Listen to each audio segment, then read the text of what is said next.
Bonjour à tous, bienvenue pour une nouvelle vidéo des lectures de Into Wanderlust. Petite vidéo de rentrée, même si on est pratiquement le 20 septembre, j'avais envie de changer un petit peu le format de mes vidéos, même si j'en ai pas fait beaucoup jusqu'à présent, pour essayer de faire des vidéos un petit peu book haul, mes derniers achats, etc. Et des vidéos plutôt orientées sur mes dernières lectures. Voilà, par exemple vous présenter tel ou tel tome, telle ou telle saga, donc orienter un petit peu mes vidéos là-dessus. Donc aujourd'hui, courte vidéo, je vais essayer pour vous présenter la saga Dark Elements de J.L. Armentrout. Voilà, donc je pense que c'est une saga qui est super connue. Moi je rattrape un petit peu mon retard au niveau des dernières années, etc. Donc c'est du fantastique. C'est du fantastique avec une grosse dose de romance, elle a fait plusieurs sagas. On ne présente plus Jennifer L. Armentrout. Elle a fait les sagas donc Lux, Covenant, Origin. Donc voilà, elle est mondialement connue, elle a fait énormément de sagas. Je pense que c'est plutôt destiné à un public young adult. Voilà. Moi je voulais quand même le faire parce que des fois j'ai des périodes avec le boulot où je veux vraiment des lectures hyper faciles, pas prises de tête. Et j'adore le fantastique, donc là toutes ces sagas sont plutôt vraiment à coloration fantastique avec beaucoup de romance, donc voilà. Donc j'ai décidé de lire la trilogie, voilà, avant d'en parler. J'ai fait une chronique mais plutôt light où je présente mon avis sur les 3 tomes. Alors cette saga, ça reste pour moi une très très bonne lecture. Enfin voilà, il y a clairement du fantastique, c'est rythmé, il y a une intrigue. J'attends de voir ce que donnent ces autres sagas, mais franchement j'ai plutôt été séduite. Donc je vais vous parler de chacun des romans, chacun des tomes. Mon bilan global, voilà, c'est que c'était une bonne lecture. Le dernier tome a un petit peu diminué l'enthousiasme que j'avais, je vous dirai pourquoi. Donc le 3e tome, je l'ai vraiment lu pour avoir l'issue de l'intrigue, le point final de l'histoire, mais j'étais pas aussi enthousiaste. Voilà, j'ai une grosse quand même déception au tome 3, donc voilà. Donc, de quoi ça parle? Donc c'est fantastique et romance. Pour ceux qui ne le connaissent pas, je sais qu'il y a certaines mamans qui cherchent des lectures pour leur fille de 14-15 ans. Donc je pense que c'est plutôt pas mal parce qu'il y a du fantastique. C'est un univers qui est très très riche et puis il y a de la romance. Donc c'est quand même un univers assez doux. Voilà, c'est pas pour les adultes quoi. Hein, c'est pas du fantastique adulte. Donc, Dark Elements, le premier tome, Baiser brûlant. J'ai vu beaucoup de booktubeuses du coup le présenter comme quoi c'était super bien, super fluide. Les intrigues top. Enfin, c'est une auteure franchement où il y a peu de déceptions. Donc je me suis dit, allez, j'ai une lecture, pas prise de tête, j'adore le fantastique, je tente. Je savais pas trop pour quel public, visiblement c'est young adult, mais enfin bon. Dans ce premier tome, on suit Layla, qui est une lycéenne, du coup, qui vit à la résidence et qui est hébergée par sa famille qu'on appelle les gargouilles. Voilà, elle a perdu ses parents étant jeune, enfin sa mère je crois, et elle a été recueillie à l'orphelinat par des gardiens. Des gardiens, qu'est-ce que c'est? Ce sont des gargouilles, voilà, des hommes gargouilles, du coup qui protègent le monde des démons. Donc les humains ont connaissance de la présence des gargouilles qu'on appelle les gardiens, qu'ils protègent, donc ils protègent les villes.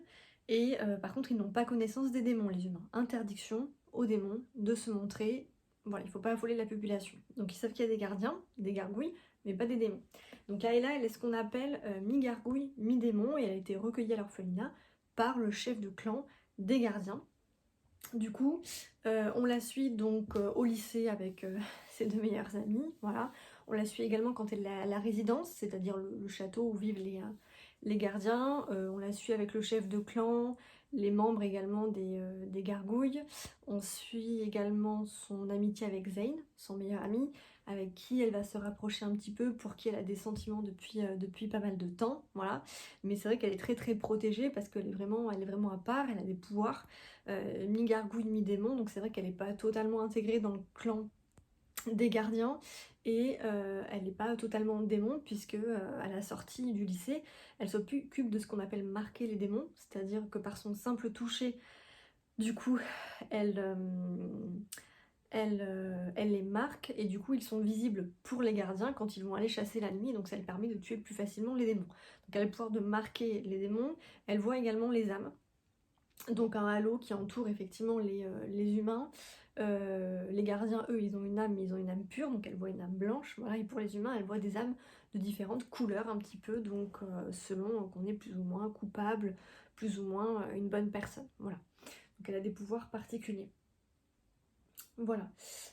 Qu'est-ce qu'il va se passer? Alors ce premier tome, c'est vraiment, voilà, pour mettre en place un petit peu l'intrigue, les démons, les gardiens, les gargouilles, Layla, ses pouvoirs, un petit peu sa place qu'elle a du mal à trouver dans cet univers.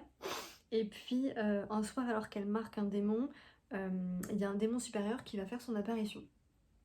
Un jeune, beau démon ténébreux qui du coup va se présenter à elle et qui ne va pas la tuer. Voilà. Qui prétend donc connaître ses origines. Et donc à partir de là, elle va être un petit peu intriguée, elle va le recroiser, elle va lier une amitié, commencer à s'attacher un petit peu à lui. Et donc voilà, on va essayer d'en savoir un petit peu plus sur les origines de Layla. Et de fil en aiguille, à force de creuser un petit peu les origines du passé de Layla, on va débuter sur une intrigue qui du coup va se développer sur les 3 tomes. Voilà. Les origines de Layla, c'est clairement on va dire le socle de toute cette saga, voilà. Et puis on a pas mal aussi les relations entre les personnages qui sont très très importantes et qui vont être le fil conducteur, outre les origines de Layla, ça va être le fil conducteur un petit peu au travers des 3 tomes. Donc ce premier tome est top, il y a une intrigue qui est vraiment top, on pose les bases de l'univers, donc on en apprend sur les démons, sur les gargouilles, sur Layla, sur un petit peu, on va pas se le cacher, sur les histoires d'amour qui vont être développées, voire le triangle amoureux, parce que c'est pas compliqué de le savoir en lisant les résumés. Le triangle amoureux qui va être développé tout au long des 3 tomes. Donc pour moi, les faire chercher était présent, c'est-à-dire que j'ai totalement déconnecté.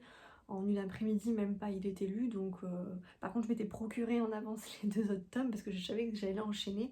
Ça sert à rien de rester. Voilà, c'est des livres qui se lisent très très vite, donc j'ai enchaîné directement sur le second tome. Le second tome, Toucher glaçant. Donc c'est pareil, alors moi j'ai trouvé que ce second tome, alors c'est pareil, je finis ma phrase, il y a toujours une intrigue effectivement qui est top, ça se précise un petit peu plus, on en sait un petit peu plus sur les origines de Layla, il y a une intrigue, il y a un rythme, c'est haletant, on tourne les pages, on a envie de savoir un petit peu comment vont s'en sortir les personnages, donc il y a vraiment une intrigue, il y a de l'action.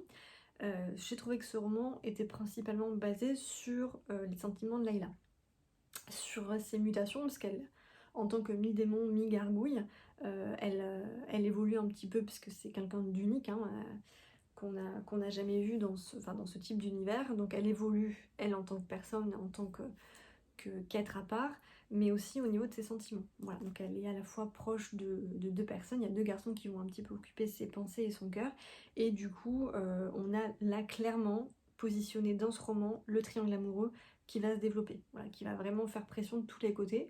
Donc c'est là que le lecteur, du coup, penche un petit peu d'un côté ou d'un autre, c'est ce que j'ai trouvé assez plaisant. C'est très très bien fait puisqu'on mêle triangle amoureux à l'intrigue, et c'est clairement la force de l'auteur, de mêler la romance au fantastique. Donc je pense que pour les ados début d'âge adulte, c'est plutôt bien fait. Voilà. Donc voilà, il y a une évolution des pouvoirs de Layla qui sont en lien avec ses origines qu'on commence à découvrir, etc. Donc c'est très très prenant, puisqu'on découvre avec elle un petit peu l'origine de ses pouvoirs et son évolution. Et donc l'intrigue va évoluer. Alors là, j'en parle pas trop, voilà, je dis les temps forts de chaque roman et ce qui m'a vraiment marqué, parce que si je vous révèle, voilà, l'intrigue de base qui a été posée dans le tome 1 se développe. Et elle se développe très très bien, donc on va suivre les personnages, dont Layla, dans leur quête, dans la résolution de l'énigme, parce qu'il y a une vraie énigme, il y a de l'action, etc. Donc là, pas de soucis, c'est un deuxième tome, effectivement, coup de cœur également, parce qu'il y a de l'action, parce qu'il y a de l'intrigue, et parce qu'il y a de la romance. Il y a beaucoup plus de romance que dans le tome 1, puisque là on accentue vraiment sur le triangle amoureux.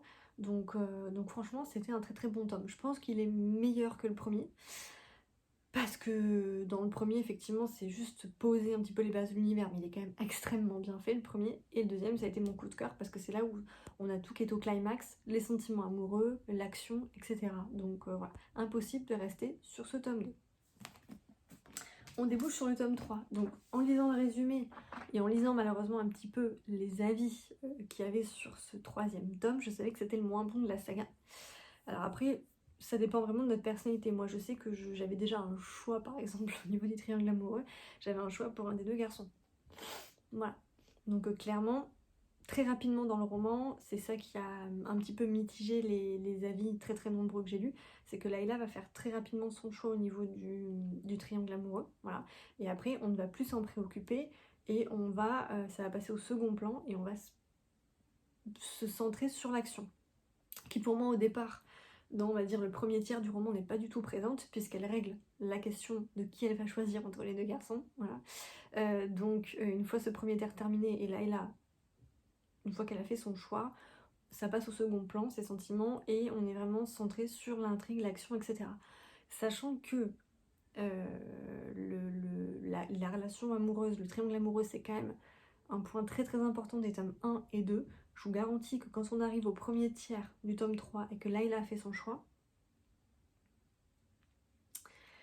il y a une petite cassure. Voilà.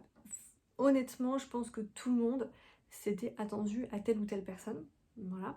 Et quand Layla a fait son choix, pour moi, ça a été vraiment une cassure. Et quand j'ai vu que pendant les 2 autres tiers du roman, il n'était plus du tout question de ça, il y a plus, voilà, ça a été une grosse déception. Donc il a été un petit peu difficile à continuer après le premier tiers, parce que j'ai été très très très déçue.